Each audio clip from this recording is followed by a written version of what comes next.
Hello বন্ধুরা, দেখো এখানে আমি মটর ডাল বেটে রেখেছি। এর মধ্যে নুন, হলুদ আর কাঁচা লঙ্কা কুচি রয়েছে। এটা ভালো করে ফেটিয়ে নিয়ে আমি ননস্টিক কড়াইয়ের মধ্যে বড়াগুলিকে ভেজে নেব।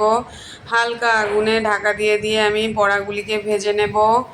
এদিকে অন্য একটা কড়াইতে আমি তেলের মধ্যে ফোড়নের জন্য দিয়ে দেব গোটা গরম মশলা, তেজপাতা আর আগে থেকে কেটে রাখা আলুগুলো দিয়ে ওর মধ্যে নুন দিয়ে আলুগুলোকে লাল লাল করে ভেজে নেব। আর এদিকে দেখো সব বড়াগুলো আমার ভাজা হয়ে গেছে বন্ধুরা।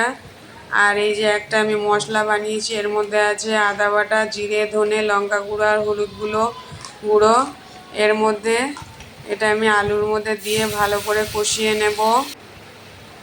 কিছুক্ষণ পর একটা টমেটো কুচি দিয়ে আবারও ভালো করে একটু নাড়াচাড়া করে একটু বেশি পরিমাণ জল দিয়ে দেবো, কেননা বড়ার তরকারিতে ঝোল টানে বন্ধুরা, তোমরাও সবাই জানো। দিয়ে 10 মিনিট মতো আমি ঢাকা দিয়ে রাখবো।